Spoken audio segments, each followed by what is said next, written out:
الحمد لله رب العالمين، والصلاة والسلام على أشرف المرسلين وعلى آله وأصحابه أجمعين. أما بعد، أيها الإخوة الكرام، نلتقي وإياكم في هذه الليلة المباركة، وليلتنا هذه هي 8 من شهر صفر لعام 42 و400 وألف للهجرة، الموافقة ل25 من شهر سبتمبر لعام 20 و2000. كعادتنا في ليلة السبت نقرأ كتاب الإمام أبي زكريا أو أبي زكريا يحيى بن شرف النووي رحمه الله تعالى، المعروف في رياض الصالحين. وما زلنا بصدد الكلام عن الحديث 62، وهو حديث ابن عباس رضي الله عنهما، الذي مطلعه قوله عليه الصلاة والسلام: يا غلام إني أعلمك كلمات. وكنا قد توقفنا في الدرس السابق عند قوله صلى الله عليه وسلم: إذا سألت فاسأل الله وإذا استعنت فاستعن بالله. Mes très chers frères, nous nous réunissons comme chaque vendredi soir. Nous sommes dans la 8e nuit du mois de Safar en 1442, c'est-à-dire le 25 septembre 2020. Comme d'habitude, nous lisons le livre de l'imam al-Nawawi rahimahullah ta'ala, intitulé Le Jardin des Vertueux. Nous sommes toujours dans le hadith numéro 62.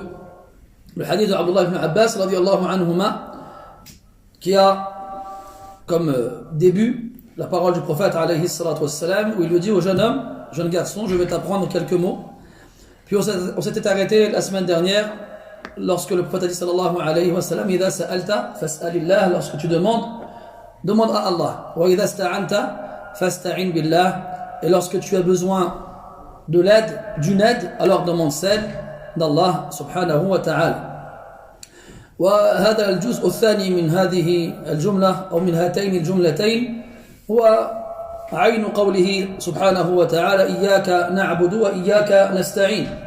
فإياك ضمير نصب منفصل مبني على الفتح في محل نصب، وهو في محل مفعول به مقدم.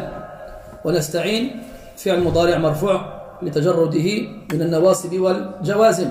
وتقديم ما حقه التأخير يفيد الحصر، والمعنى لا نستعين إلا بك، لا نستعين إلا بك.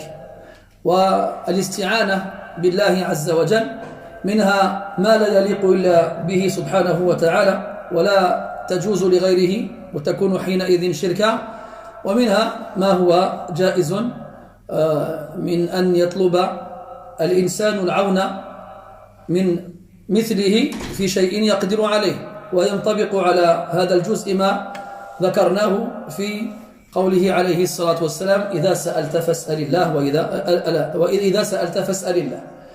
قلنا أن هذا السؤال منه ما هو خاص بالله عز وجل ولا يقدر عليه إلا الله سبحانه وتعالى، فصرفه لغير الله شرك أكبر. ومن ذلك ما يقدر عليه المخلوق بشروط 3، وهي الحياة والحضور والقدرة، فإذا تجمعت وتوفرت جاز السؤال للمخلوق وإلا فلا. Donc on s'était arrêté la semaine dernière à la parole du prophète alayhi salatu wassalam: idha sa'alta fas'alillah, lorsque tu demandes, demande à Allah. Wa idha sta'anta fasta'in billah, et lorsque tu as besoin de l'aide. Donc ista'ana yasta'inu veut dire demander l'aide. Donc le verbe à la base c'est ana ya'unu, a'ana yu'inu, qui veut dire aider.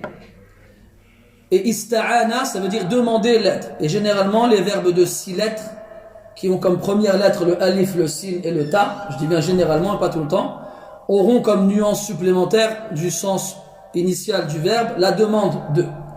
La demande de. Taqul mathalan ghafara, qui veut dire pardonner, et istaghfara, demander pardon. Kharaja, qui veut dire sortir, et istakhraja, qui veut dire demander à sortir. Mais pas tout le temps. Des fois, istaf'ala, donc le verbe il commencera par l'alif ou sin ou ta, mais ça n'aura pas le sens de la talab, de la demande. Ça aura le sens de l'exagération. Grossir le sens du verbe. Minhu qawluhu ta'ala fakafaru wa tawallaw wastaghna Allah wallahu ghaniyyun hamid. Wa laysa al-murad huna anna Allah ta'ala talaba al-ghina لأنه غني بل هو أغنى الأغنياء. ومن معاني استفعل كذلك الصيرورة.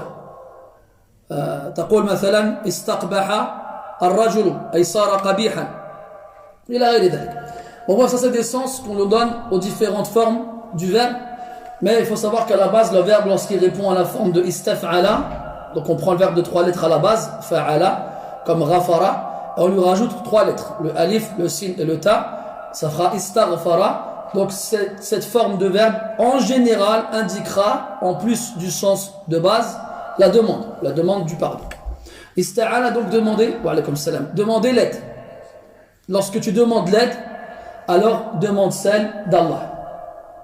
Et ce passage du hadith nous renvoie au 4e verset de Surah Al-Fatiha, dans lequel toute personne qui prie, toute personne qui lit le Coran dit Iyyaka na'budu wa iyyaka nasta'in. Et en fait, dans cette phrase-là, on a un complément d'objet direct et un verbe avec son sujet. Sauf que l'ordre principal de la phrase a été chamboulé.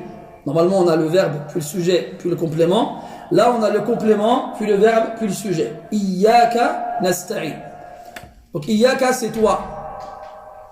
Et nasta'in, on demande l'aide. Donc, lorsque, en arabe, on inverse le sens des composants de la phrase, c'est pour donner à la phrase un sens supplémentaire. Et ce sens-là, cette nuance supplémentaire, on l'appellera en arabe al-hasr.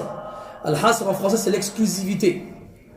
Et en arabe, al-hasr, c'est ithbatu hukm al-madhkur wa nafyuhu amma siwa. C'est-à-dire qu'on va affirmer le jugement à l'élément cité dans la phrase et exclure tout ce qui n'est pas concerné. D'où l'exclusivité. C'est-à-dire que nous n'allons demander l'aide qu'à toi. Donc, Iyyaka nasta'in revient à dire La nasta'inu illa bik. Nous ne demanderons de l'aide à personne si ce n'est à toi. Et on dira dans al-isti'anatu, le fait de demander l'aide, la même chose qu'on a dit la semaine dernière sur as-su'al. C'est-à-dire que il y a des choses dans lesquelles on ne peut demander qu'à Allah l'aide subhanahu wa ta'ala. Dans ces cas-là, c'est une aide qu'aucune créature n'est capable d'apporter et seul le créateur est capable d'apporter. Donc demander cette aide-là qui est propre à Allah ta'ala à autre que lui, c'est de l'association majeure. Quant au fait de demander l'aide à autre qu'Allah, à des créatures, dans des choses qu'ils sont capables d'apporter, alors ça ne rentrera pas dans l'association. À trois conditions, les mêmes qu'on a vues la semaine dernière. La vie, celui à qui on demande l'aide est vivant, la présence, qu'il ne soit pas absent, et la capacité, le moyen d'apporter de l'aide. Sinon, cela ne sera pas permis. وإذا استعنت فاستعن بالله ثم قال عليه الصلاة والسلام واعلم أن الأمة لو اجتمعت على أن ينفعوك بشيء لم ينفعوك إلا بشيء قد كتبه الله لك وإن اجتمعوا على أن يضروك بشيء لم يضروك إلا بشيء قد كتبه الله عليك. هنا يخبر النبي صلى الله عليه وسلم ابن عمه بأمر عظيم، بل هو من أعظم ما ينبغي أن يذكر، وهو أن النفع والضر لن يتحققا بيد أحد مهما عظمت قوته ومهما كثرت عساكره. وهذا ينزع من قلب المؤمن الموحد الخوف من غير الله سبحانه وتعالى إذا علم وأيقن أن الأمور كلها بيد الله عز وجل، وأن الأمر لا ينبغي أن يكون إلا بعد إذن الله عز وجل، اطمأن واستراح ولم يخف أحدا سوى الله سبحانه وتعالى. الأمة هنا قال واعلم أن الأمة في لسان العرب لها 4 معاني. المعاني أو المعنى الأول الجماعة من الناس، ومن ذلك قوله صلى الله عليه وسلم واعلم أن الأمة، أو قوله تبارك وتعالى كنتم خير أمة. والمعنى الثاني للأمة الدين، ومنه قوله تبارك وتعالى إنا وجدنا آباءنا على أمة، أي على دين. والمعنى الثالث للأمة الإمام، ومنه قوله تعالى إن إبراهيم كان أمة قانتا لله، أي إماما طائعا لله. والمعنى الرابع للأمة المدة المعينة من الزمن، ومنه قوله سبحانه وتعالى وقال الذي نجا منهما وادكر بعد أمة، أي بعد مدة معينة من الزمن. فهنا قال واعلم أن الأمة، وهنا أتى بالأمة معرفة بال التي تفيد الاستغراق، أي جميع الطوائف وجميع الناس لو اجتمعوا وتشاوروا وكادوا ومكروا لينفعوك بأي شيء وإن كان أدنى من قدر الأنملة لن يستطيعوا إلى ذلك سبيلا إلا إذا كان الله تبارك وتعالى قد كتب ذلك في اللوح المحفوظ 50,000 سنة قبل أن يخلق السماوات والأرض. وكذلك العكس، لو اجتمعوا على أن يضروك بشيء لن يستطيعوا ذلك ولا سبيل إلى تحقيق ذلك إلا بعد أن كتبه الله عز وجل ذلك عليك. فإذا علمت هذا اطمأن قلبك وانشرح صدرك واسترحت وما خفت من أحد من الناس.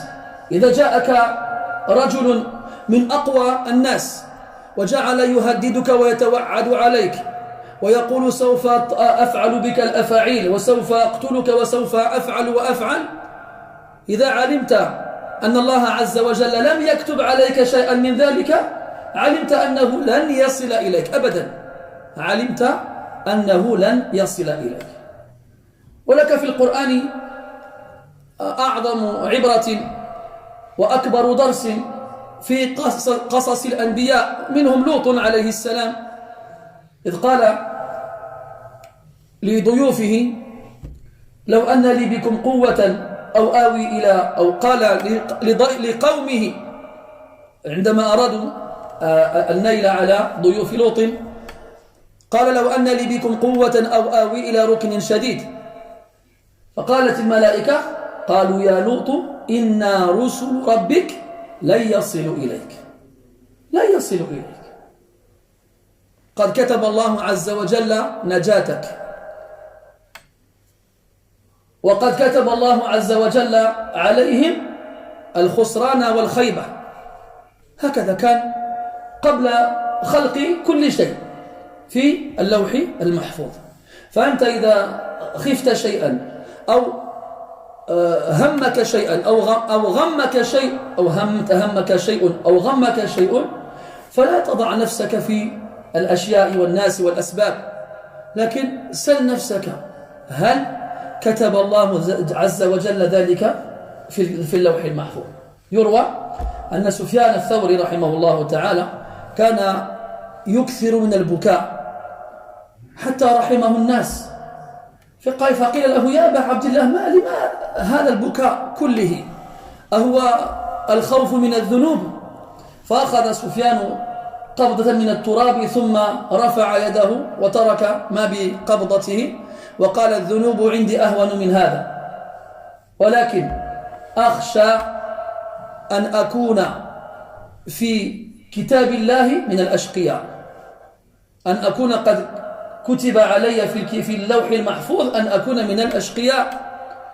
وكان يبكي كذلك كثيرا فيسأل عن سبب بكائه فيقول أخشى أن يسلب التوحيد، أن يسلب مني التوحيد قبل أن أموت. فالخوف الوحيد الذي ينبغي أن يسكن قلبك هو ماذا كتب الله عز وجل في حقك في اللوح المحفوظ. أما الناس والمتكلمون والمتوعدون والمتهددون والمتخوفون وما أشبه ذلك فلا قدرة لأحد. وقد أخبرنا النبي صلى الله عليه وسلم أن الحوقلة كنز من كنوز الجنة، أن تقول لا حول ولا قوة إلا بالله، لا حول ولا قوة لأحد إلا بالله عز وجل. ويقول سبحانه وتعالى من كان يريد العزة فلله العزة جميعا، ويقول عز وجل وإن العزة لله ولرسوله وللمؤمنين. Puis, le prophète sallallahu alayhi wa sallam continue dans les recommandations qu'il fait à son jeune cousin, alayhi ridwanullah, et lui dit, sache que si la Ummah se réunissait pour t'apporter le moindre bien, il n'y arriverait que si Allah l'a écrit pour toi. Et s'il se réunissait pour t'apporter le moindre mal, il n'y arriverait que si Allah l'a écrit contre toi. Ce passage du hadith, il est très fort. Et il est censé donc nous faire comprendre le principe et l'intérêt du qadar, de la prédestinée. I'lam, déjà, le prophète sallallahu alayhi wa sallam, il attire l'attention de son neveu, de son cousin, comme quoi ce qui va suivre doit être retenu, doit être reçu, sache, i'lam. Et ça c'est le genre de uslub, de style utilisé dans la façon que le professeur va enseigner à son élève, qui permettent à ce que l'élève soit redouble d'attention et retienne plus encore ce qu'il lui a dit. I'lam, sache, anna al-ummah. Al-ummah, on va le traduire par communauté. C'est pas faux. Mais le mot ummah en arabe, il a plusieurs sens possibles. Donc à la base, communauté ou bien un grand groupe de personnes. C'est ça la ummah. Sinon, le mot ummah a 4 sens. Donc le premier, c'est un groupe de personnes, comme le verset où Allah Ta'ala dit kuntum khayra ummatin, vous êtes la meilleure des communautés. Puis le mot ummah signifie la religion aussi. Allah dit dans le Coran, inna wajadana aba'ana ala ummah. Nous avons trouvé nos pères, nos ancêtres sur une ummah, sur une religion.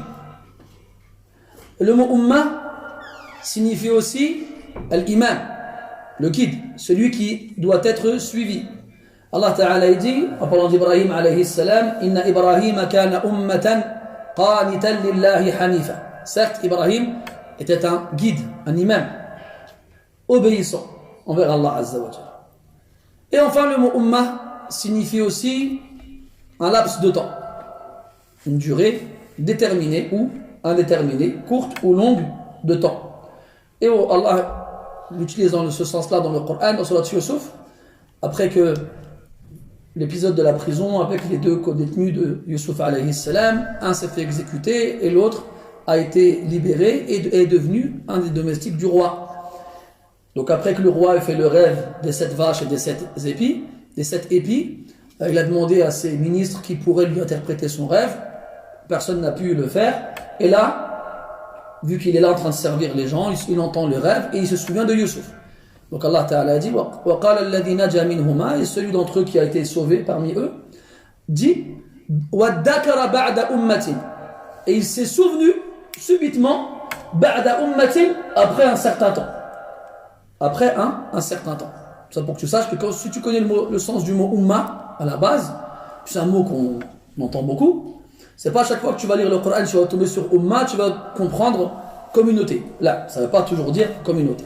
Mais ici, en l'occurrence, dans le hadith d'Ibn Abbas, quand le prophète lui dit wa'alam anna al-ummata, que si la umma, c'est-à-dire un groupe de personnes, et là on va comprendre un grand groupe de personnes, le plus grand possible, parce qu'il y a l'article défini, elle, qui précède et qui indique la globalité. Donc globalement tout le monde. Si tout le monde se réunissait pour t'apporter le moindre bien, yanfa'uka bishay, se réunissaient, se consultaient, ils maniganceraient, ils feraient tout ce qu'ils peuvent pour t'apporter le moindre bien, ne serait-il plus grand qu'une phalange. Quelque chose vraiment qui peut paraître insignifiant. Normalement, badahiyan, إذا كثر عدد الناس لأجل القيام بفعل هين يغلب على الظن أنهم قادرون على ذلك. Lorsque un grand nombre de personnes se réunissent pour faire quelque chose d'insignifiant, il est très probable qu'ils y arrivent. Mathalan, si je vous demande à vous tous de vider cette bouteille, personne va se dire on va pas y arriver. On est combien, une trentaine à peu près, je sais pas, une vingtaine. Donc plus le nombre de personnes est important, et en contrepartie, plus l'action demandée est insignifiante, donc ça c'est les deux facteurs d'une équation qui donne à la fin un résultat forcément positif. Mais non, ça c'est parce que nous, notre problème à nous, c'est qu'on fait toujours une fixation sur les causes, sur les éléments. Sur les éléments. Donc nous on part dans notre... Parce qu'il faut le dire, c'est une réalité. Surtout ceux qui ont grandi en Europe, qui ont été à l'école et qui ont étudié le programme de l'école ici. C'est un programme darwiniste. C'est un programme matérialiste. C'est-à-dire on nous a inculqué, qu'on le veuille ou non, cette vision des choses. La vision concrète des choses, la vision du fameux « je ne crois que ce que je vois », la vision de « c'est comme ça, c'est pas autrement ». Donc là, tu pars d'une équation, 30 personnes, normales, pas handicapées, pas faibles. Tu leur demandes de porter une pierre qui pèse 1 kg, obligatoirement, dans ta tête, c'est normal, c'est logique. Parce que nous, on va se focaliser sur les éléments extérieurs, les asbab. Et malheureusement, on va oublier musabbibul asbab, celui qui fait que les causes ont des finalités. Les causes, il y a les effets. S'il y a du feu et que je verse dessus de l'eau, le feu il s'éteint. Ça c'est quelque chose de base. Mais si Allah tabaraka wa ta'ala, c'est lui à la base qui a décidé que l'eau soit une cause d'extinction du feu. Si demain il veut, enfin demain ou quand il veut, que l'eau n'éteigne plus le feu, l'eau n'éteignera plus le feu. Ou bien si Allah il demande au feu de ne plus brûler, comme il a ordonné pour Ibrahim alayhi salam, قُلْنَا يَا نَارُ كُونِي بَرْدًا وَسَلَامًا عَلَى إِبْرَاهِيم. Nous dîmes au feu, soit pour Ibrahim, fraîcheur et paix, et sécurité. Et donc là, le feu n'a pas brûlé. Il n'a pas brûlé. Donc celui qui donne aux causes leurs effets, c'est Allah subhanahu wa ta'ala. Donc nous, c'est ça qu'on doit garder en tête. Et que ces effets-là, de ces causes-là, Allah ta'ala les a fait se réaliser, pas par la règle de la cause et de l'effet, mais par la règle de, c'est écrit dans le Lawh al-Mahfouz. C'est écrit dans la tablette préservée, protégée auprès de lui, dans laquelle la destinée de toute créature a été clôturée 50 000 ans avant la création des cieux et de la terre. Donc s'il se passe quelque chose, mathalan, tu sors, t'attrapes froid. Les Arabes, on a bien fait les diagnostics. Ah, c'est à cause du soleil. Ah, c'est à cause de la pluie. Ah, c'est à cause du vent. Ah, t'as pas pris suffisamment de vêtements. T'as remarqué, tu vas dans une maison, t'éternues. Ah, t'as bien le médecin dans la salle. Tous ils vont diagnostiquer. Pourquoi on n'apprend pas à dire Qaddar Allah, tout simplement. Question, est-ce qu'il est possible qu'on tombe malade sans raison? Non, il est possible. Tu es chez toi, une température ambiante, pas de courant d'air, pas de chaleur trop forte, pas de virus ou de microbe qui circule, et pourtant tu tombes malade. Et à l'inverse de cela, tu es au milieu d'un environnement où il y a tous les facteurs pour que tu tombes malade, et qu'est-ce qui se passe? Tu tombes pas malade. Parce que c'est lui qui choisit, subhanahu wa ta'ala. C'est lui. Dans les choses positives et dans les choses négatives. Si tout le monde se réunissait pour t'apporter le moindre bien, liyanfa'uka bishay'in. Il a dit bishay'in, quoi que ce soit, même quelque chose d'insignifiant, shay'in hayyin, il n'y arriverait pas. Donc al-mu'tabar, laysa al-adad, wa laysat al-quwwa, wa laysat al-wasa'il wa al-imkaniyya. إنما المعتبر كون هذا الشيء مكتوبا في اللوح المحفوظ. Ce qui compte, ce n'est pas le nombre de personnes, ce n'est pas leur force, ce n'est pas les moyens utilisés ou la capacité ou la possibilité. Ce qui compte, c'est est-ce que c'est écrit dans la table préservée. C'est ça. Imagine toi, tu viens d'avoir ton diplôme, tu cherches du travail. on parle avec tes amis, 10 d'entre eux te disent quoi? Écoute, moi je connais le patron, donne ton CV. T'inquiète pas. Alors tu fais 10 copies de ton CV, t'en distribues une à chacun d'entre eux, et t'attends. Toi tu te dis quoi? C'est bon, خلاص. بلا ما نتوضا ونصلي ركعتين واتضرع الى الله بان يرزق لي عملا. C'est pas la peine. Pourquoi faire dua? 10 personnes, proches du patron, on dit t'inquiète, vas-y. Alors tu dis pas la peine de faire dua, pas la peine de faire rak'atayn, pas la peine de faire les ablutions, pas la peine de me lever la nuit, pas la peine de demander à Allah Azza wa Jal. Alors, un jour il passe, 2 jours, 3 jours, tu squattes ton téléphone, tu regardes, pas d'appel, pas de message, rien du tout. Au bout d'une semaine, tu commences à te poser des questions. Après, tu envoies des points d'interrogation. C'est la nouvelle mode, ça. À chacun d'entre eux. Nuqtatou istifham. Eux, ils répondent pas. Tu vois les 2 traits bleus là. Tiens, c'est bizarre, il a reçu le message, pourquoi il répond pas? Mais tu es au début, tu ne veux pas l'appeler. 10 jours, 2 semaines, bon ça y est. Ila sabrouk. Plus de patience. T'appelles le premier. Et ouais, khoya, qu'est-ce qui s'est passé? Il y a des nouvelles pour le travail. Ah, t'as vu, c'est chaud là, avec le confinement, restrictions budgétaires, licenciement économique. C'est pas le bon moment. Ah, khair Inch'Allah. T'appelles le deuxième. Ah, t'as vu, ils ont perdu un contrat, on doit faire des économies. Chacun, il va te sortir un truc différent. Et le dernier, il va dire quoi? J'ai perdu ton CV. Et toi, malgré ça, tu vas pas dire, ah mais quand même c'est... Avant, بكري الكبار كانوا يقولوا واحد الكلمة بزاف مكتوب صح. Avant les anciens, moi plus mon plus jeune âge, je me rappelle quand il se passait quelque chose, les gens ils avaient un réflexe, ils disaient le مكتوب. Bah écoute, c'est écrit, c'est comme ça, tant pis.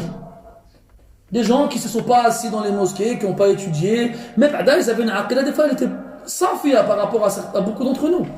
Une aqida, une croyance pure. C'est le maktoub, tant pis. C'était leur façon à eux de dire Qaddar Allah ma sha'a fa'al. Toi t'es venu, Zahma, t'as ouvert les livres, et t'as lu, et t'as étudié, t'es parti, t'as vu tel shirk, tu t'as assis avec lui, wahagda, tawhid, ila akhirihi. Mais quand on veut du tawhid, parce que le tawhid, il y a le nadari, le théorique, et le amali, le pratique. Walladhi yanfa'uk, c'est l'amali. Celui qui va être utile à toi, le tawhid, c'est le tawhid l'amali dans tes actions. Un tawhid nadari, un tawhid théorique qui ne se voit pas dans les actions, il n'était pas utile. Le maktoub. Et toi, au lieu de revenir vers Allah Azza wa Jal et de reconnaître Ya Rabbi, astaghfiruka, توجهت إلى غيرك وكان الأولى لي أن أتضرع إليك لأن الأمور بيديك ولا إلى غير ذلك. Tu dois revenir vers Allah, tu dois dire oh j'aurais dû demander à Allah directement, pourquoi j'ai demandé aux gens et tout ça. Non, toi tu vas avoir la haine contre les 10 et tu vas chercher d'autres personnes parce que nous, nos cœurs aujourd'hui sont trop accrochés aux causes et sont trop accrochés à ce qui est concret. Malheureusement on a mis la relation avec Allah Azza wa Jal limite la roue de secours. Quand on la frappe à toutes les portes, quand c'est bon, on a tout essayé, je vais demander à Allah. Je vais faire des du'a. Là, il fallait le faire en premier. إذا سألت فاسأل الله وإذا استعنت فاستعن بالله. Et pareil pour l'inverse, pour ce qui est nuisible, pour ce qui est nocif, pour ce qui est négatif. Quand les gens ils te veulent du mal, je pense qu'aujourd'hui on est bien placé pour savoir que on n'a pas la côte en France ces temps-ci. Ça fait longtemps que ça dure, hein. Mais plus on avance dans le temps et plus ça prend des proportions. Et les gens ils ont peur. Les gens ils ont peur, ils disent ouais c'est chaud les musulmans en France aujourd'hui. T'as vu, ils parlent de nous tous les jours à la télé et ils veulent faire des lois et ils veulent faire et les gens ils ont des appréhensions, ils ont des craintes. Et Allah, dans le Coran, dans de nombreux versets, il nous interdit de craindre les autres, d'avoir peur d'autres. N'ayez pas peur d'eux, ayez peur de moi, si vous êtes croyants.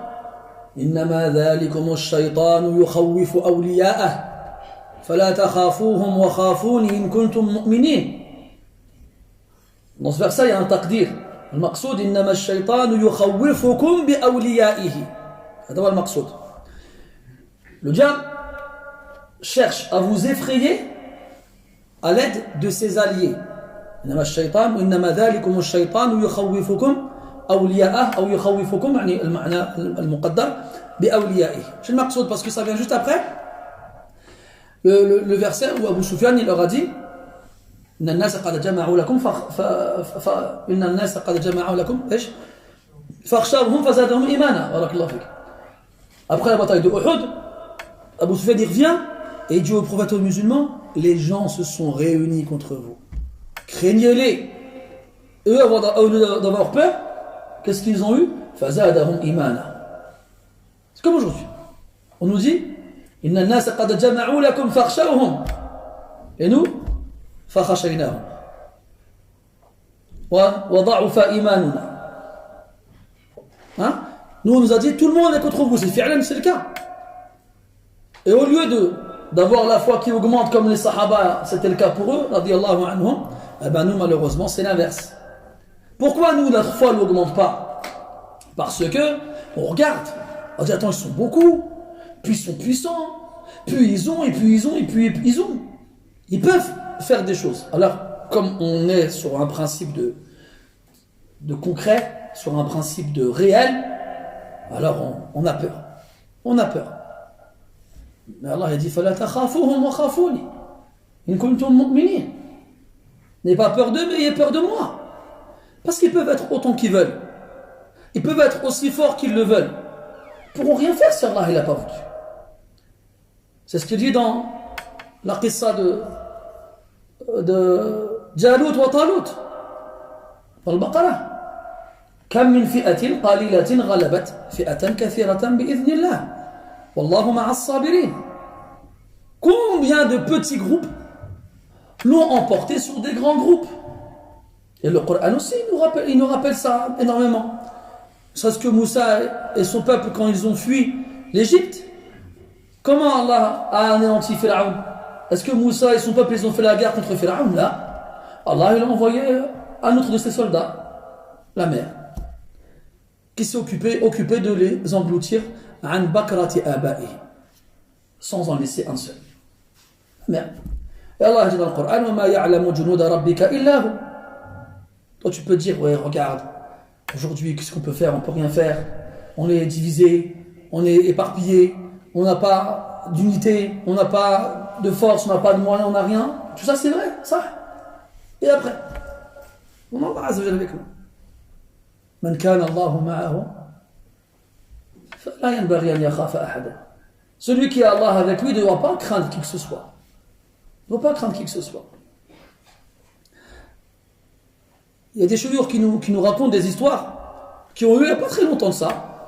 Des guerres dans lesquelles des avions, des hélicoptères qui survolaient des pays musulmans et qui balançaient des bombes. Les musulmans en bas, avec le lance-pierre. Le lance-pierre, avec un lance-pierre, avec une arbalète, ils ont fait tomber des avions. Il nous dit qu'il y a des avions, ils les ont fait tomber avec takbir. C'est arrive quand même ça. Ils sont là, ils voient l'avion passer, Allahu Akbar, Allahu Akbar, Allahu Akbar, Allahu Akbar, et l'avion il part, il s'écrase. Nous on se dit, ouais, attends, c'est bizarre ça. Il va y avoir quelque chose de caché dans son takbir. Là, c'est parce que nous, voilà, le principe du miracle, le principe de la relation avec Allah, il n'est plus là, il n'existe plus. Nous, on est dans le concret. Non, mais en vrai, il y a quelque chose. Quelqu'un, il avait caché une bombe, il avait appuyé sur un bouton. Là, il n'y a pas, il a dit Allahu Akbar. C'est comme dans un hadith sahih. Le prophète sallallahu alayhi wa sallam, quand il y a du feu qui s'allume, quand il y a un incendie qui se déclenche, atfi'uhu bit takbir. T'imagines ça? Éteignez-le bit takbir. Allahu Akbar, Allahu Akbar, Allahu Akbar. On avait vu une vidéo il n'y a pas longtemps, une vidéo qui circulait sur les réseaux sociaux, où il y avait un feu justement qui s'était déclaré dans une sorte de campagne, et les gens criaient Allahu Akbar, Allahu Akbar, Allahu Akbar. Et plus ils criaient Allahu Akbar, plus le feu s'estompait jusqu'à s'éteindre entièrement. C'est le hadith. C'est comme le hadith où Rasul dit que quand al-dhubab taqa'u fi ina'i ahadikum, quand la mouche tombe dans le verre de l'un d'entre vous, faites-la, trempez-la dans le verre. Parce que dans une des deux ailes, il y a un poison, et dans l'autre, il y a un remède. Qu'est-ce qu'on fait nous? Personne ne va faire ça. Ouh là là, personne ne va faire ça. Je me dis, t'es malade ou quoi? Je ne vais pas boire de l'eau où il y a une mouche. Tu sais les mouches, où? Tu sais ce qu'ils ont dit les scientifiques sur les mouches? Tu sais le nombre de bactéries qu'il y a dans une mouche? Même le verre, il va le brûler. Même le verre, il va le brûler. Ensuite, nous avons appris sur l'ancien que quand on mange, quand il faut tomber quelque chose à manger par terre, on le ramasse, on le nettoie et on le mange. Sinon, qu'est-ce qui se passe? Qu'est-ce qui se passe? Je donne, il le mange. Mais là, qui fait ça aujourd'hui? Personne ne fait ça. Ça arrive, les enfants, c'est instinctif. Il fait tomber quelque chose par terre, il va le ramasser, il va le manger. Même Hatta, il va le trouver par terre, il va le ramasser, il va le manger aussi. Hein? Mais là, c'est qui c'est qui lui dit? Je sais que ça, c'est ça. C'est pas. Après, tu lui dis, Akhi ou la Urti, parce que c'est beaucoup les mamans aussi. Alors, Rasul, il a dit qu'il fallait le reprendre et le nettoyer. Tu nettoies, tu souffles dessus. Il fait, non, c'est bon, c'est bon, je te le jette. Voilà. Voilà. Il est là le problème. Donc, la relation à la base, elle est mauvaise. Elle est mauvaise. On se base trop sur les éléments extérieurs. Regarde l'autre, alayhi salam. Et dans le Coran, c'est rempli de ça. Vous croyez, billah alaykum ya ahbabi, que si un tiers du Coran, il est réservé aux qasas, aux histoires, c'est pour remplir un espace vide? Hasha, abadan. C'est les histoires des meilleurs des hommes face au pire des hommes. Et comment Allah il leur a donné la victoire. Regardez dans le Coran. La plupart de ces histoires-là, ces hommes-là, ces prophètes-là, ils sont sortis victorieux sans avoir combattu, ni avoir été dans une armée. L'autre, alayhi salam, il est tout seul dans son village. Tout seul.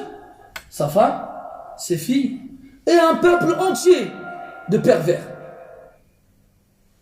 L'autre, il reçoit des invités inattendus.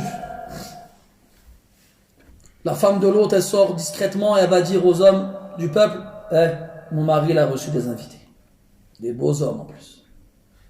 Alors, وَجَاءَهُ قَوْمُهُ يُهْرَعُونَ إِلَيْهِ. C'est quoi le hara? C'est courir. وَمِنْ قَبْلُ كَانُوا يَعْمَلُونَ السَّيِّئَاتِ. Et juste avant cela, ils faisaient des péchés. Alors l'autre, il essaye de les dissuader, il n'y a rien à faire.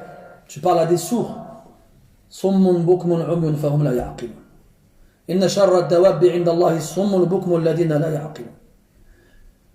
Des sourds, des aveugles, des muets, je ne peux rien faire avec eux, c'est les pires. Puis alors, l'autre, à ce moment-là, seul, désemparé, il veut défendre son honneur en tant que hôte, et il veut défendre aussi le message qu'Allah lui a ordonné de transmettre, et il ne sait plus quoi faire. Alors il dit, si seulement j'avais une force contre vous, ou j'aurais pu me réfugier vers un pilier solide. Et c'est là que les anges lui disent, nous sommes les messagers de ton Seigneur, ils ne t'atteindront jamais, ils n'auront aucune emprise sur toi, aucune. Qu'Allah Ta'ala ne t'abandonnera pas. Si Allah vous secourt, personne ne pourra vous battre. Et Allah il a mis des conditions à ce nasr, à ce secours-là. In tansurullah yansurkum wa la yansuranna Allahu ma yansuruh. Si vous secourez la religion d'Allah, Allah vous secourra. Il y a des conditions. Donc respecte les conditions. Allah Ta'ala, il respectera sa promesse. Wa'adan alayhi haqqa. Wa man astaqu min Allahi haditha.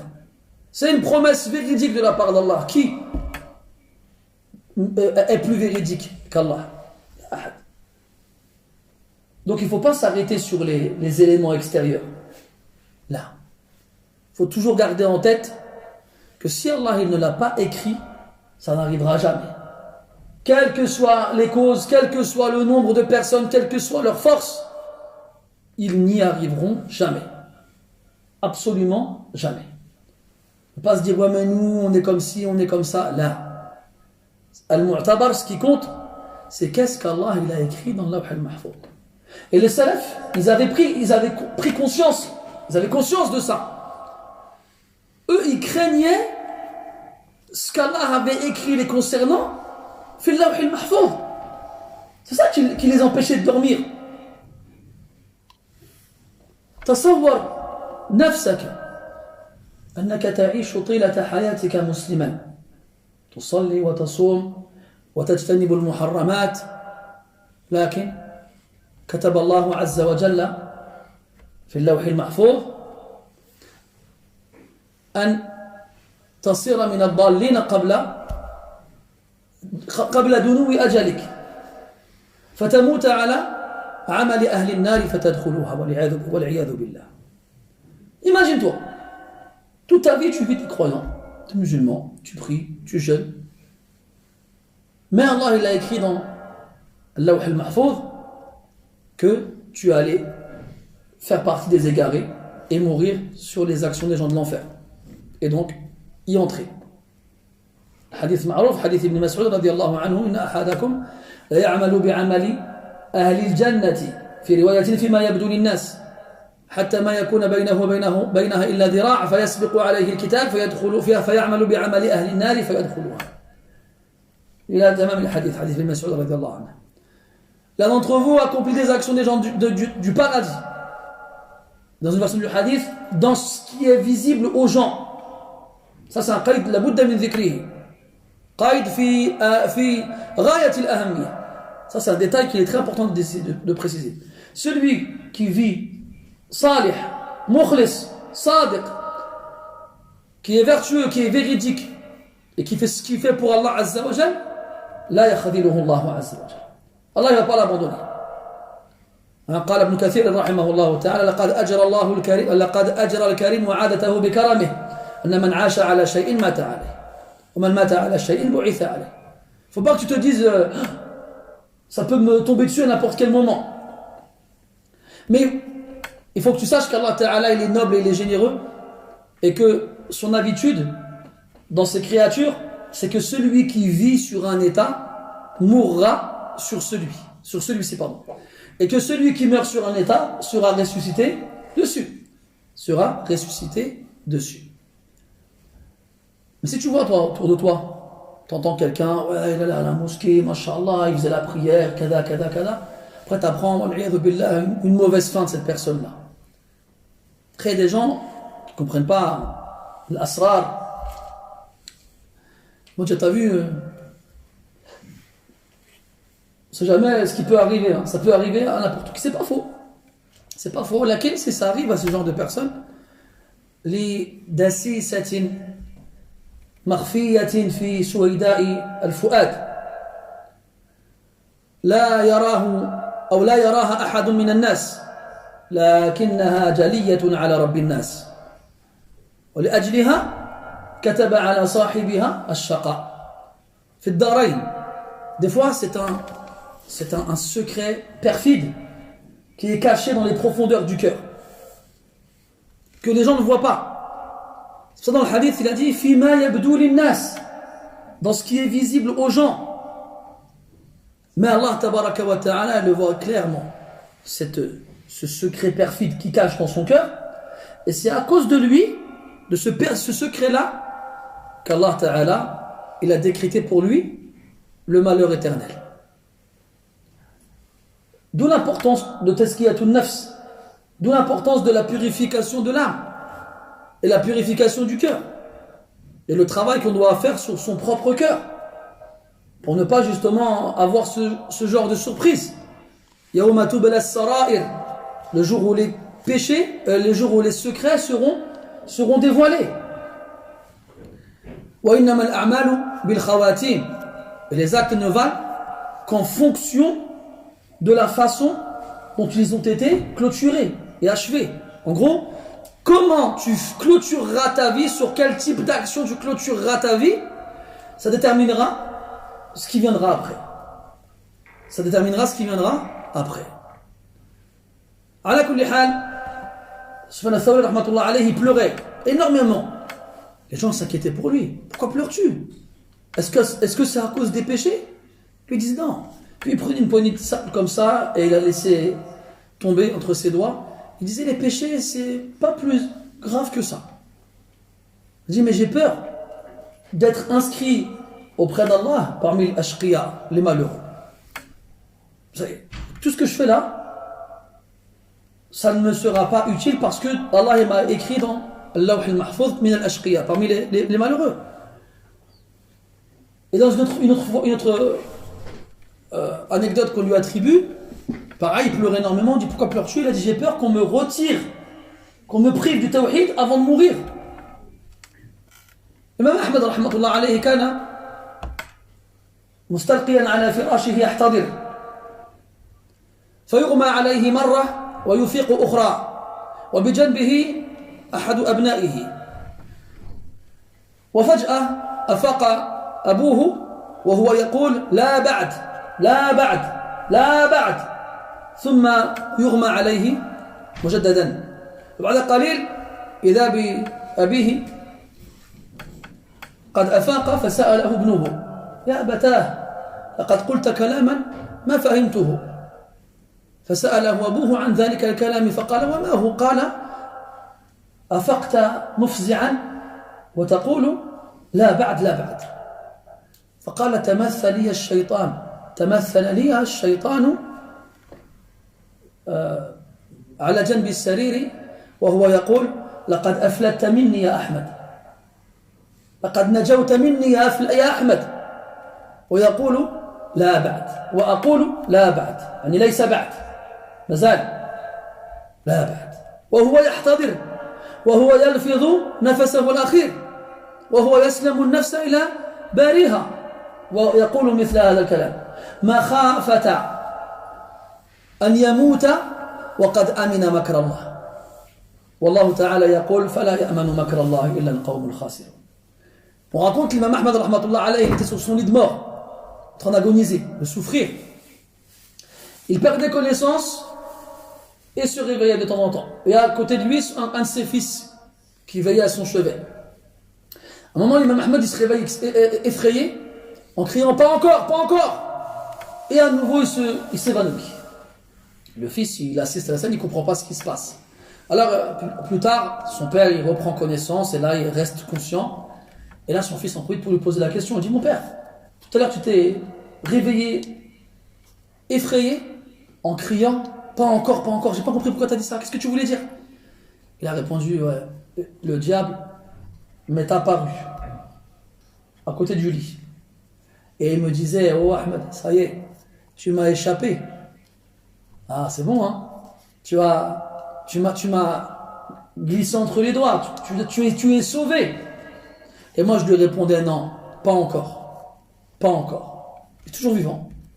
Il est toujours vivant. Et il a eu peur de mourir en se sentant à l'abri de la ruse d'Allah subhanahu wa ta'ala. Allah dit, فَأَمِنُوا مَكْرَ اللَّهِ. Se sent-il à l'abri de la ruse d'Allah? فَلَا يَأْمَنُ مَكْرَ اللَّهِ إِلَّا الْقَوْمُ الْخَاسِرُونَ. Ne se sent en sécurité à l'abri de la ruse d'Allah que le peuple des perdants. Que les gens voués à leur perte. Il n'y a que qui se sentent à l'abri de la ruse d'Allah subhanahu wa ta'ala. Il ne faut pas qu'on se sente à l'abri de cette ruse qui est celle d'Allah azza wa jalla. Et c'est le meilleur de ceux qui rusent. Et c'est pour ça qu'on doit toujours demander à Allah ta'ala thabat. Toujours demander à Allah de nous raffermir. Quand on nous dit ihdina as-sirat al-mustaqim, qu'on le demande avec son cœur. Quand on sait que minimum 17 fois par jour on répète la Fatiha dans nos 5 prières. Dans ces prières-là, la Fatiha est obligatoire. Et toujours on répète Ihdina as-sirat al-mustaqim. Donc nous on le répète autant de fois, on le fait machinalement sans forcément s'arrêter sur le sens. Mais si on était conscient du nombre de dangers auxquels on est confronté jour après jour, on saurait l'importance de répéter ce verset autant de fois, et on le répéterait encore plus de fois même. Ihdina as-sirata al-mustaqim. Ihdina as-sirata al-mustaqim. Abu Bakr radiyallahu anhu, après la mort du prophète alayhi salatu wassalam, il a été confronté à de nombreuses fitanes. Il y a eu Ridda. Il y a beaucoup d'Arabes qui ont apostasé après la mort du prophète sallallahu alayhi wa sallam. Il y a eu Mani'u az-zakah, ceux qui ont refusé de payer az-zakah, l'impôt obligatoire. Et alors Abu Bakr radiyallahu anhu, qui était calife, le prophète avant de mourir, il avait envoyé une armée de Médine avec à sa tête Oussama ibn Zayd. Et après la mort du prophète, ce qui s'est passé, les Sahaba ils ont dit à Abu Bakr, rappelle Oussama et son armée, on a besoin de renforts. Abu Bakr a dit non, je ne vais pas arrêter une armée que le prophète a envoyé sans cela. Et quand il faisait la prière, le matin il faisait le qunut. Et il disait tous les matins, Rabbana la tuzigh qulubana ba'da idh hadaytana. Oh notre Seigneur, n'égare pas nos cœurs après nous avoir guidés. La tuzigh qulubana ba'da idh hadaytana. Wa hab lana min ladunka rahmah. Et offre-nous de ta part une miséricorde. Voilà, et ces versets, il faut les comprendre. Et pas seulement les comprendre, il faut les vivre. Même hatta ce verset, quand tu le remets dans son contexte, Allah Ta'ala, il parle du Coran.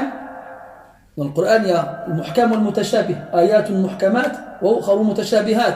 Des versets clairs, sans équivoque, le sens il est clair, et d'autres dont le sens est ambigu pour certains. Et par rapport à ces deux catégories de versets qu'on trouve dans le Coran, les gens se divisent en deux parties.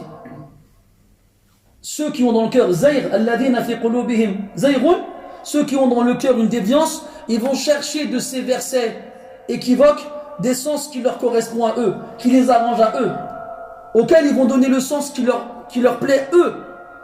Et cela, fi qulubihim zayr, comme Allah il les décrit. Quant à ceux qui ont une science profondément ancrée dans leur cœur, warasikhuna fil ilm, ils le prennent comme il est. Yaquluna amanna bihi kullun min indi rabbina. Puis après, Rabbana la tuzigh qulubana.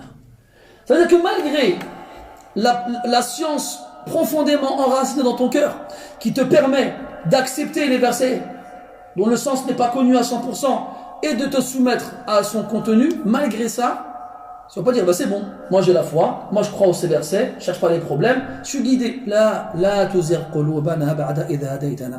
N'égare pas nos cœurs après nous avoir guidés. Après nous avoir guidés. C'est que l'autre verset, وإذ قال موسى لقومه يا قوم لما تؤذونني وقد تعلمون أني رسول الله إليكم فلما زاغوا أزاغ الله قلوبهم. Et lorsque Moussa a dit à son peuple, ô mon peuple, pourquoi me nuisez-vous alors que vous savez que je suis le messager d'Allah envoyé à vous? Allah il dit après, فلما زاغوا أزاغ الله قلوبهم.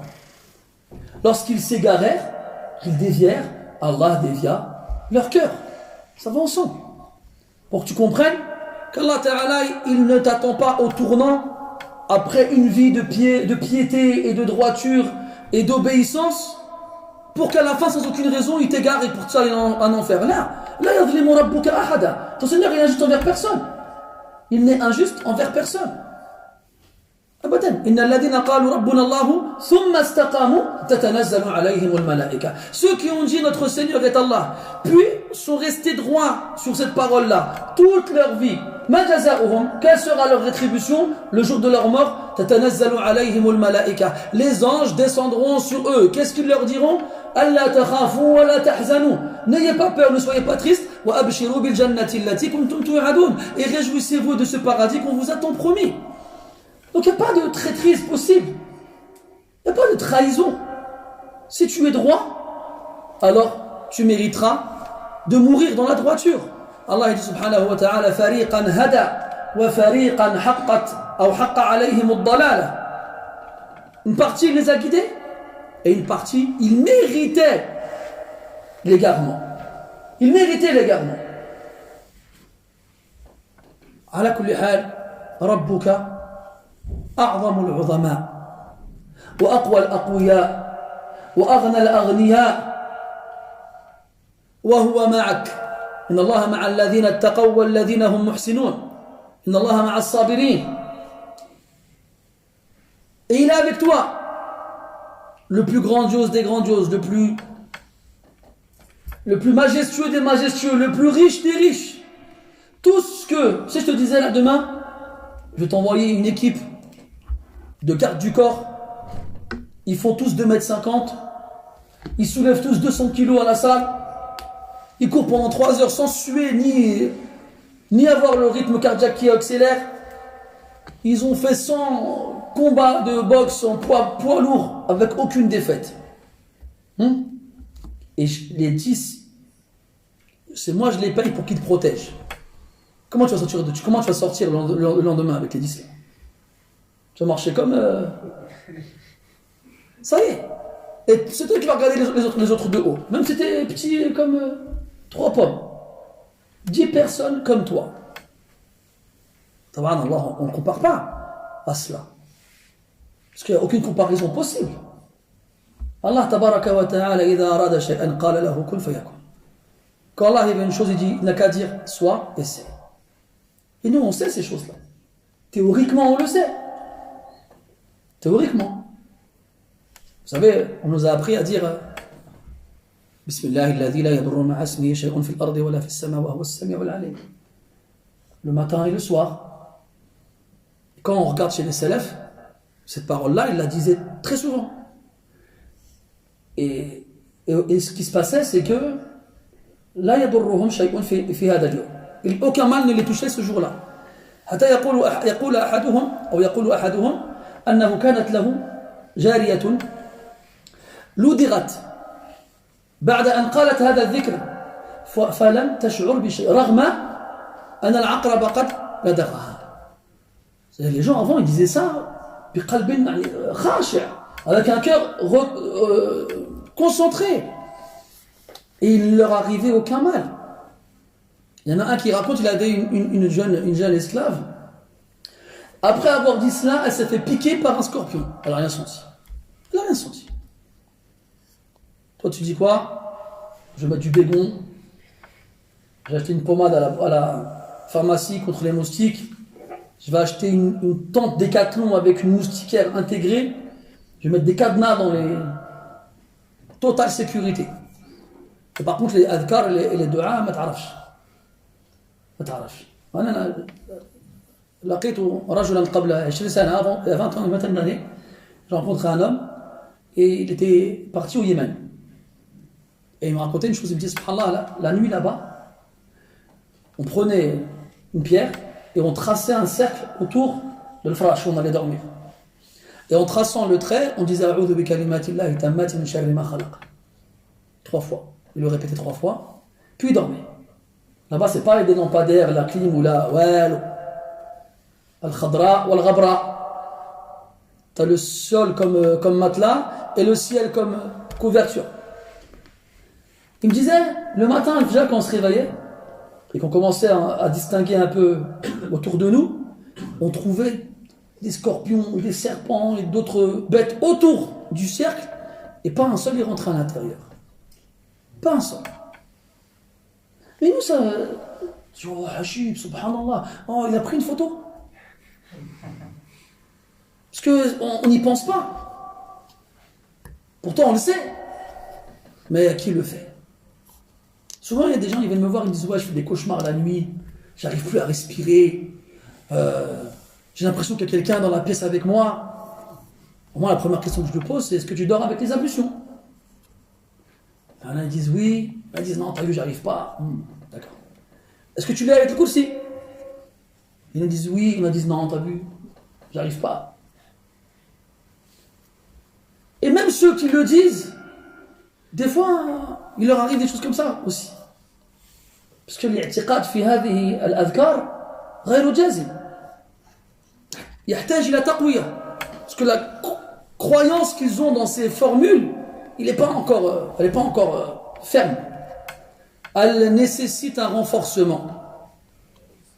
وقد جاء في البخاري أن رجلا جاء النبي صلى الله عليه وسلم يخبره أن أخاه يشكو ألما في بطنه. Al-Bukhari rapporte qu'un homme est venu voir le prophète sallallahu alayhi wa sallam, il lui a dit que son frère il a mal au ventre. Alors après tu dis à ton frère de prendre du miel. Alors il y va, il revient et dit mon frère il a encore mal au ventre. Prends du miel. Il y va, il revient une troisième fois, mon frère il a encore mal au ventre. Après tu lui réponds sallallahu alayhi wa sallam, sadaqallah wa kadaba batnuk wa kadaba batnu akhik. Allah il dit la vérité. C'est le ventre de ton frère qui ment. Parce qu'Allah dit quoi dans le Coran? Il dit يخرج من بطونها شراب مختلف ألوانه فيه شفاء للناس. Sort du ventre, des ventres des abeilles, une boisson de différentes couleurs dans laquelle il y a une guérison pour les gens. C'est comme le Coran. Allah dit subhanahu wa ta'ala وَنُنَزِّلُ مِنَ الْقُرْآنِ مَا هُوَ شِفَاءٌ وَرَحْمَةٌ لِلْمُؤْمِنِينَ. Et nous faisons descendre du Coran un Coran, من هنا لبيان الجنس وليس للتبعيض لأن القرآن كله شفاء. Nous faisons descendre du Coran une guérison et une miséricorde pour les croyants. ابن كثير رحمة الله عليه في تفسير قوله تبارك وتعالى وقال الرسول يا ربي إن قومي اتخذوا هذا القرآن مهجورا ذكر أنواعا عدة لهجران القرآن منها ترك التداوي به معدود في هجران القرآن. Quand Allah dit dans le Coran en parlant du prophète sallallahu alayhi wa sallam que la résurrection se prendra à Allah de son peuple comme quoi ils ont délaissé, ils ont boycotté ce Coran, ils l'ont exilé. Ibn Kathir rahmatullah alayhi dit que le Coran on le délaisse de plusieurs façons possibles. En arrêtant de le réciter, de le méditer, de l'étudier, de l'appliquer, d'en faire notre source de loi et de s'en servir pour se soigner. De s'en servir pour se soigner. Le délaisser. Toi t'es malade. Subhanallah, ou le hadith ou le shujun, Ba'd Salaf, il disait quand t'as mal aux dents, tu mets ta main sur l'endroit où t'as mal et tu récites le verset وَلَهُ مَا سَكَنَ فِي اللَّيْلِ وَالنَّهَارِ وَهُوَ السَّمِيعُ الْعَلِيمُ. C'est fil An'am. Vous trouvez ça dans Tafsir al-Qurtubi. Il dit tu le répètes plusieurs fois لأن السكون ضد الحركة. السكون c'est l'immobilité. Le verset dit et appartient à Allah tout ce qui est immobile de jour comme de nuit. Et il disait jarrabna hada, ça c'est je sais plus qui, j'ai oublié, je sais plus si c'est Abdullah ibn Abbas ou quelqu'un d'autre, je sais plus, qui disait on l'a essayé ça, on l'a testé et ça marchait. Fawajadnahu nafi'an. Toi qu'est-ce qui se passe quand tu as mal aux dents? Doliprane. Si c'est en journée, tu vas courir chez le premier dentiste que tu as trouvé, qui t'acceptera. Bref, tu vas penser aux remèdes de grand-mère avec les clous de girofle et compagnie. Puis à la fin, quand tu as tout essayé et qu'il n'y a pas de médecin qui t'accepte, eh ben, tu vas dire bon, bah, je vais lire un peu de Coran, on ne sait jamais. Et même quand tu vas le faire, tu n'es pas un mu'taqid. Parce que tu vas le faire comme dernière issue, comme dernier recours. Mais c'est pour ça que ça ne marche pas. Parce que tu ne fais pas avec un qalb sadiq. On connaît tous le hadith de Ba'd Sahaba radiyallahu anhu kanu ala safar, ils étaient en voyage et la nuit elle tombe, ils passent près d'un village et ils demandent l'hospitalité. Ils ont refusé. Alors ils ont campé non loin de là et là, pendant la nuit, Sayyidou hadihi al-qabila l'udir. Le chef de cette tribu-là, il s'est fait piquer par un scorpion. Alors ils ont été voir les Sahaba radiyallahu anhu, ils leur ont dit hal fikum qari. Il y a quelqu'un parmi vous qui lit, qui peut faire le ruqya. Ils ont dit oui. On fait le ruqya, mais à une condition, on veut qita'atan min al-ghanam, ou qita'an min al-ghanam. On veut une partie du troupeau. Ils ont accepté. Alors le sahabi il a été voir le malade. Ma zada an qara'a alayhi al-Fatiha. Il n'a pas fait plus que lui lire la Fatiha. فقام السيد كأنه نشط من عقال أو من عقال. Le chef là, il s'est levé comme si on avait mis un coup de fouet. Ça y est, plus là, il ne ressentait plus rien du tout. Et quand Rasoul il a appris ce qu'il avait fait là, il m'a dit comment savais-tu que c'était une guérison, un moyen de se soigner? Billah alaikum. Je ne vais pas vous dire vous, je veux dire moi, parce que je l'ai fait, Ruqya. J'ai lu des pages et des pages et des pages sur des gens malades. Ils n'ont pas bougé, hein. Ils n'ont pas bougé. Je pense à ce hadith, je dis, ah, subhanallah. Lui, là, le Fatiha, marra, ça suffit. Toi, t'es là, tu lis. Il te regarde comme ça, le malade. On a gagné, il معك. Il est avec toi, gars. Je dis, ah, subhanallah. Ça, ce point-là, notre liaison avec le Coran, elle est faible. Ya subhanallah. Mushkila kabira, wallah. Parce qu'on a oublié que tout vient d'Allah, subhanahu wa ta'ala. Wa ma bikum min ni'matin fa min Allah. Quel que soit le bienfait que vous ayez, ça vient d'Allah, subhanahu wa ta'ala. Ma asabaka min hasanatin fa min Allah. Ou là, le verset juste avant. وإن تصبهم حسنة يقولوا هذه من عند الله وإن تصبهم سيئة يقولوا هذه من عندك قل كل من عند الله فما لهؤلاء القوم لا يكادون يفقهون حديثا. Tout vient d'Allah subhanahu wa ta'ala. Mais ça il faut le dire tout le temps, pas quand ça nous arrange seulement. Même quand ça t'arrange pas et que tu dis, comme ils ont dit eux, هذه من عندك, لا. هذا ليس قول المؤمنين. Ça c'est pas la parole des croyants. Rappelle-toi que tout ce qui se passe, que tout ce que tu peux vouloir ou craindre, le résultat est déjà écrit. D'ailleurs, il dit après cela, رفعت الأقلام وجفت الصحف. رفعت الأقلام أي أن الكتابة انتهت لأن القلم وسيلة الكتابة. فإذا ارتفعت الأقلام بعد أمر من الله عز وجل دل ذلك على أن الكتابة انتهت أيضا. فلا سبيل إلى تغيير المكتوب بوجه من الوجوه. وجفت الصحف للدلالة على أن الأمر قد فرغ من زمان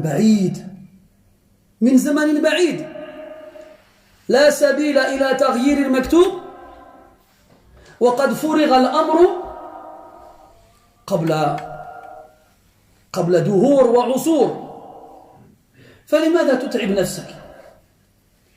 Il dit عليه السلام à la fin, les plumes, je vous avais déjà expliqué le principe de plume là, parce que l'aqlam c'est pluriel de qalam.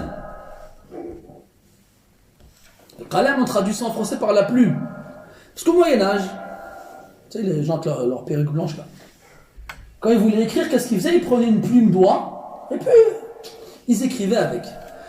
Les Arabes ils écrivaient pas avec des plumes, ils écrivaient avec des roseaux. Donc le qalam, c'est plus précis de le traduire comme étant l'outil qui sert à l'écriture, pas la plume. La plume en arabe c'est riche, le risha. Donc tu as vu des fois tu vas lire dans des livres en français qui sont traduits. Après je comprends, hein, eux traduisent par rapport à ce que nous on connaît comme ancêtre du stylo. Dans notre mémoire, le truc qui a précédé le stylo c'était la plume, en Europe notamment. Mais pas chez les Arabes. على كل حال, donc رفعت الأقلام, pardon, donc les outils qui servent à l'écriture ont été levés. D'ailleurs, billah alayk, franchement, quand tu as lu la première fois le hadith أول ما خلق الله القلم, la première chose qu'Allah a créée, ou au départ quand Allah a créé al-qalam, il lui a dit uktub. T'as pas pensé à une plume à ce moment-là? Ton imaginaire quand il s'est évadé. واحد انتم ما شاء الله الكبار. ولكن الصغار, eux quand ils ont lu ce hadith, ils ont commencé à avoir une plume qui se baladait comme ça toute seule là. Il y a un Windows comme ça avec une plume qui... C'est Windows combien celui-là? C'est pas Windows qui a marché. على كل حال لا نحي من ذهنك هذا.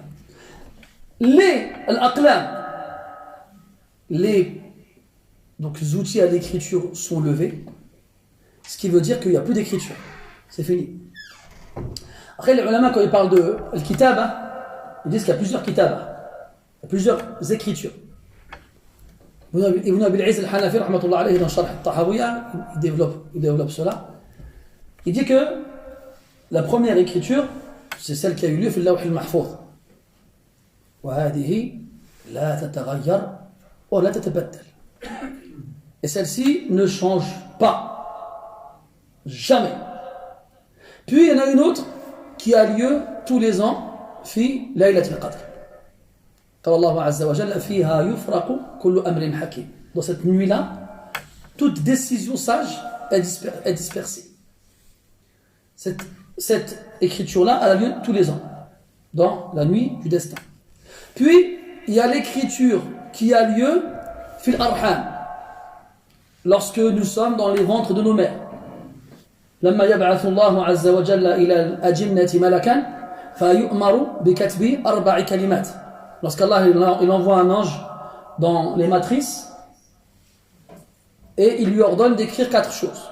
بكتب رزقه وعمله وأجله وشقي أو سعيد. Donc sa subsistance, son échéance, ses actions et sa finalité, est-ce qu'il sera heureux ou malheureux dans l'au-delà. Ça c'est la 3e écriture. Et la 4e écriture, c'est celle de Al-Kiram Al-Katibin, des nobles scribes qui sont chargés d'écrire nos actions dans les registres d'actions fi saha'ifi al-a'mal. Et les trois derniers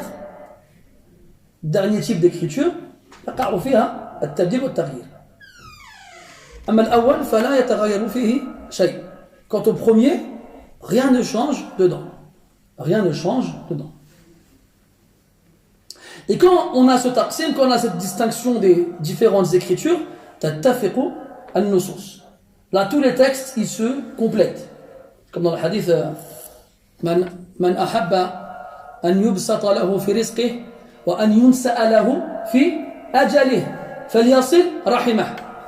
Celui qui veut qu'on lui élargisse sa subsistance et qu'on lui retarde son échéance, qu'il consolide ses liens de parenté, qu'il visite ceux qui ont un droit sur lui dans sa famille.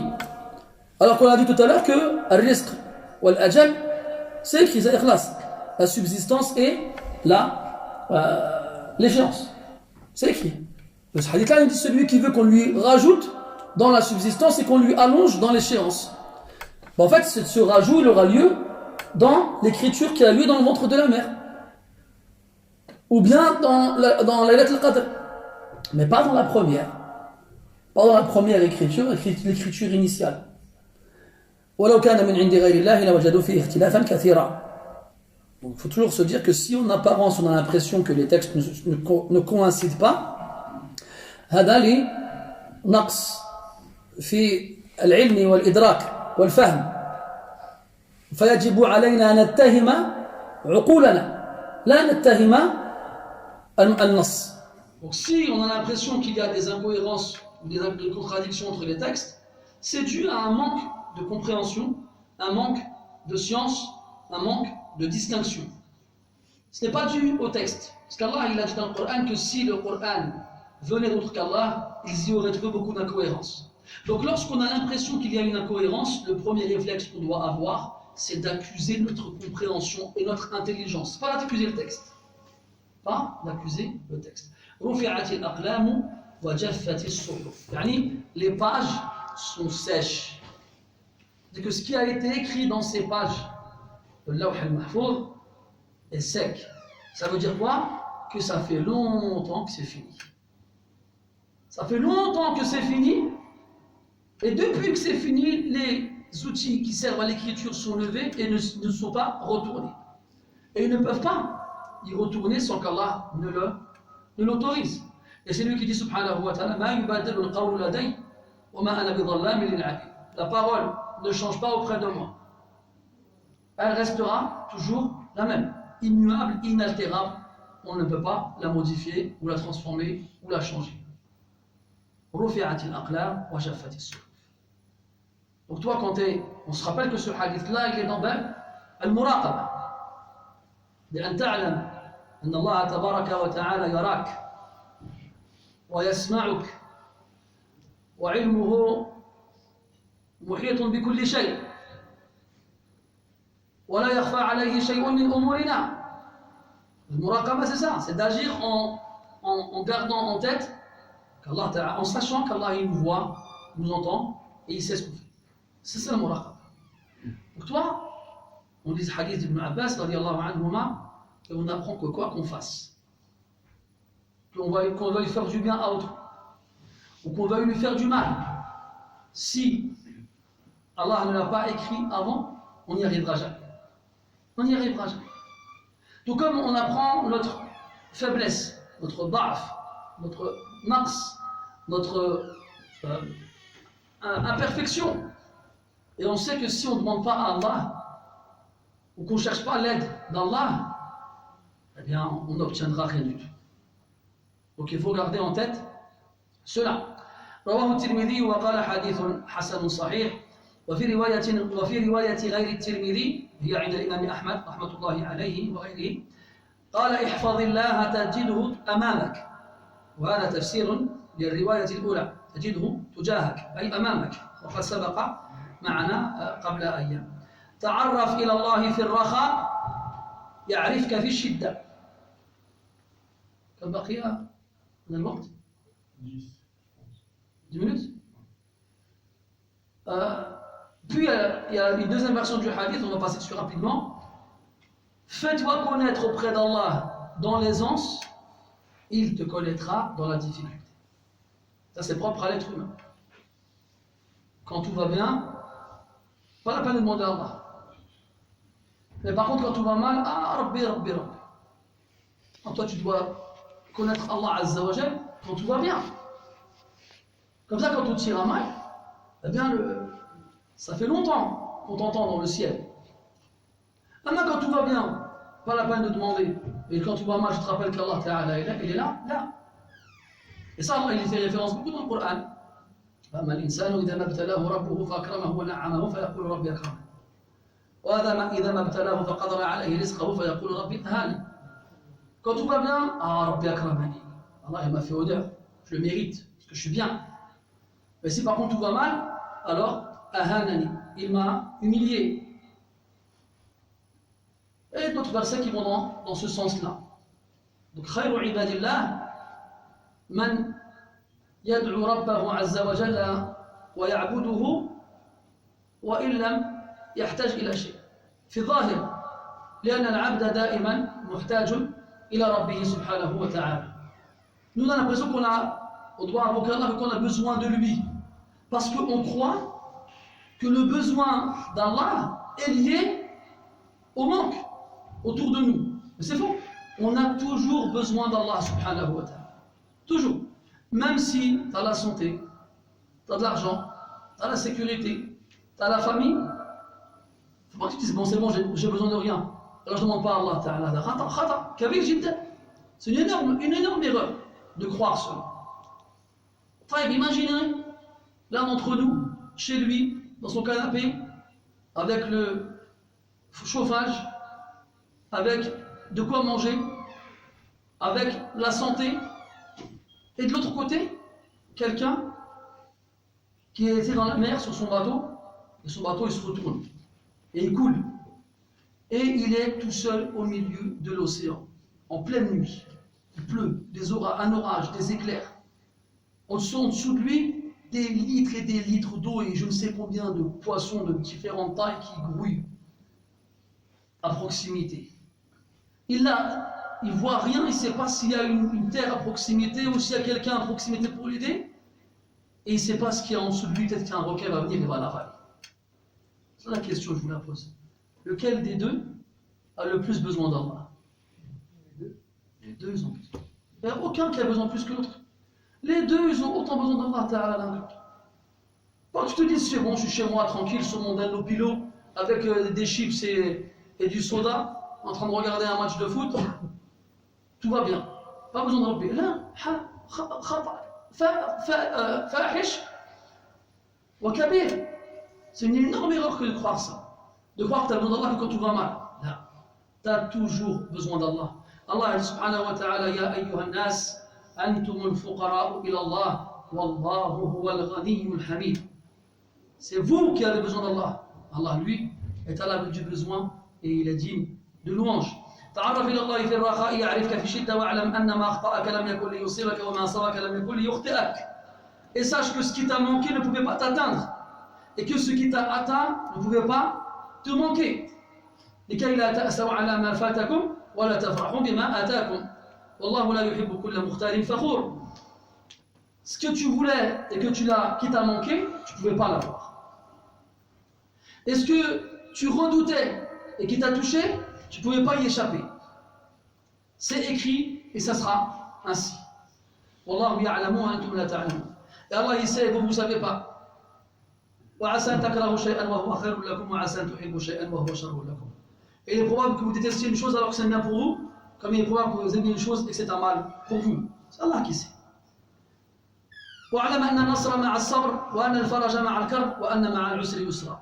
Et sache que le secours vient avec l'endurance et que la consolation vient après l'affliction et qu'avec la difficulté il y a la facilité. نؤجل بيان هذا الكلام إلى الدرس المقبل إن شاء الله. نسأل الله عز وجل أن يجعلنا من عباده الموحدين حقا وصدقا. نسأله سبحانه وتعالى أن يجعلنا ممن يتعرف إليه في الرخاء والشدة. ونسأله عز وجل أن يجعلنا مؤمنين بقضائه وقدره مطمئنين بما كتبه في اللوح المحفوظ. سبحانك اللهم وبحمدك أشهد أن لا إله إلا أنت نستغفرك ونتوب إليك وصلى الله على نبينا محمد وعلى آله وأصحابه أجمعين والحمد لله رب العالمين وبارك الله.